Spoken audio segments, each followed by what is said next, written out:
Hello, ഇന്ന് ഞാൻ വന്നിട്ടുള്ളത് ആവിയിൽ വേവിച്ചൊരു കിടിലൻ പലഹാരത്തിൻ്റെ റെസിപ്പി ആയിട്ടാണ്.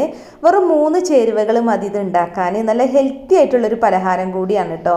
പിന്നെ നമുക്ക് 3 നേരവും കഴിക്കാൻ പറ്റിയിട്ടുള്ളൊരു പലഹാരമാണ്. നല്ല സൂപ്പർ ടേസ്റ്റാണ്, പിന്നെ എളുപ്പമാണ് ഉണ്ടാക്കാൻ. അപ്പോൾ നിങ്ങൾക്ക് വീഡിയോ ഇഷ്ടമായാൽ ലൈക്ക് ചെയ്യണേ. അപ്പോൾ ഇത് ഉണ്ടാക്കാൻ വേണ്ടിയിട്ട് ആദ്യം തന്നെ ഒരു സോസ് പാനിലേക്ക് 1 കപ്പ് വെള്ളം ഒഴിച്ചിട്ടുണ്ട്. ഇനി ഇതിലേക്ക് 2 അച്ച് ശർക്കരയാണ് ഇട്ട് കൊടുക്കുന്നത്. അപ്പോൾ ശർക്കര നന്നായിട്ടൊന്ന് മെൽറ്റാക്കി എടുക്കുക. ശർക്കരയൊക്കെ ഇപ്പോൾ ഇവിടെ മെൽറ്റായിട്ടുണ്ട്. ഇനി ഇത് നമുക്കൊരു സൈഡിലോട്ട് മാറ്റി വെക്കാം. ഇനി നമുക്ക് വേണ്ടത് ഗോതമ്പ് പൊടിയാണ്. അപ്പോൾ ഞാനിവിടെ 1.5 കപ്പ് ഗോതമ്പ് പൊടിയാണ് എടുത്തിട്ടുള്ളത്. ഗോതമ്പ് പൊടി ശർക്കരയൊക്കെ ആയതുകൊണ്ടാണ് കേട്ടോ ഹെൽത്തിയാണെന്ന് പറഞ്ഞത്, പിന്നെ സൂപ്പർ ടേസ്റ്റുമാണ്. അപ്പോൾ നമ്മൾ ശർക്കര പാനി ചൂടോടുകൂടി ഇതിലേക്ക് ഒഴിക്കുകയാണെന്നുണ്ടെങ്കിൽ ഗോതമ്പ് പൊടിയുടെ പച്ചച്ചുവയൊക്കെ ഒന്ന് മാറി കിട്ടും കേട്ടോ. ഇനി നമ്മളിത് ആവിയിൽ വേവിക്കുന്നുണ്ട്, എന്നാലും ആ റോ ടേസ്റ്റ് മാറി കിട്ടുകയാണെന്നുണ്ടെങ്കിൽ അത്രയും നല്ലതാണല്ലോ. അതുകൊണ്ടാണ് ഞാൻ ചൂടോട് കൂടി ചേർത്തത്. ഇനിയിപ്പോൾ തണുത്തിട്ട് ചേർത്താലും കുഴപ്പമൊന്നുമില്ല കേട്ടോ. അപ്പോൾ നല്ലൊരു ഫ്ലേവറിന് വേണ്ടിയിട്ട് ഒരു ഏലക്കേൻ്റെ കുരു ഒന്ന് ചതച്ചിട്ട് ഇതിലേക്ക് ഇട്ട് കൊടുത്തിട്ടുണ്ട്. പിന്നെ ഒരു പിഞ്ച് ഉപ്പും കൂടെ ചേർക്കുക, അതിൻ്റെയൊക്കെ ടേസ്റ്റ് ബാലൻസ് ചെയ്യാൻ വേണ്ടിയിട്ട്. പിന്നെ 1 കപ്പ് വെള്ളം കൂടി ഒഴിച്ചിട്ട് ഇത് നന്നായിട്ട് മിക്സ് ചെയ്യുക. അപ്പോൾ നമ്മൾ ചൂട് ശർക്കര പാനി ഒഴിച്ചതുകൊണ്ട് തന്നെ ഇത് നല്ല തിക്കായി കട്ട കെട്ടിയിട്ടാണ് ഇരിക്കുന്നത്. അപ്പോൾ ഒന്നുമില്ലാന്നുണ്ടെങ്കിൽ ഇതുപോലത്തെ ഒരു വിസ്ക് ഉപയോഗിച്ചിട്ട് നന്നായിട്ട് ബീറ്റ് ചെയ്തെടുക്കുക. അല്ലാതെ മിക്സിയുടെ ജാറിലിട്ടിട്ടൊന്ന് അരച്ചെടുത്താലും മതി കേട്ടോ. അപ്പോൾ ഒട്ടും കട്ട കെട്ടാതെ വേണം നമ്മളിതൊന്ന് കലക്കിയെടുക്കാൻ. കണ്ടോ, ദോശമാവിൻ്റെ ഒക്കെ ഒരു കൺസിസ്റ്റൻസിയിലാണ് ഇപ്പോൾ ഇതുള്ളത്. ഇനി നമുക്കിതിലേക്ക് ഇട്ട് കൊടുക്കാനുള്ള 3ാമത്തെ ചേരുവ തേങ്ങ ചിരവിയതാണ് കേട്ടോ. ഞാനിപ്പോൾ ഇതിലേക്ക് 1 കപ്പ് തേങ്ങ ചിരവിയതാണ് ചേർക്കുന്നത്. തേങ്ങ ചിരവിയത് ചേർത്തിട്ട് നന്നായിട്ടൊന്ന് മിക്സ് ചെയ്യുക. അപ്പോൾ നമ്മുടെ അടിപൊളി പലഹാരത്തിൻ്റെ ബാറ്റർ ഇപ്പോൾ ഇവിടെ റെഡി ആയിട്ടുണ്ട് കേട്ടോ. കണ്ടില്ലേ, അപ്പോൾ തേങ്ങ കൂടി ചേർത്തപ്പോൾ നല്ല തിക്കായിട്ടുണ്ട്.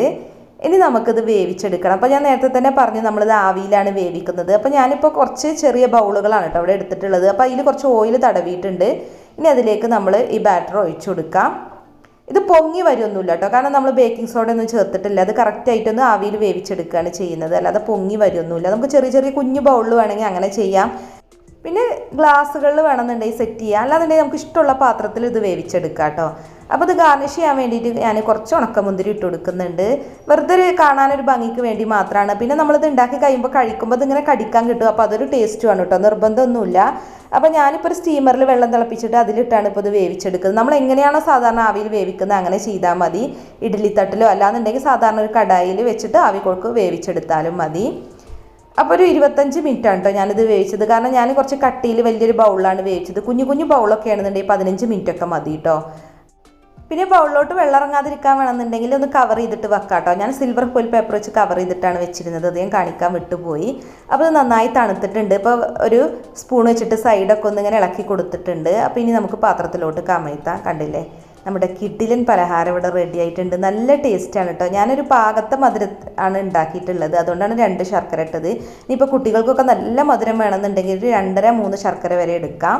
നല്ല ടേസ്റ്റാണ് കേട്ടോ. പിന്നെ ഹെൽത്തി ആയിട്ടുള്ളൊരു പലഹാരം കൂടിയാണല്ലോ. ശർക്കരയും തേങ്ങയും ഗോതമ്പ് പൊടി പിന്നെ ആവിയിൽ വേവിച്ചതും, അതുകൊണ്ട് ധൈര്യമായിട്ട് നമുക്ക് ഉണ്ടാക്കിയെടുക്കാൻ പറ്റിയൊരു പലഹാരമാണ്. രാവിലെയും വൈകിട്ടും ഒക്കെ ഉണ്ടാക്കാം കേട്ടോ.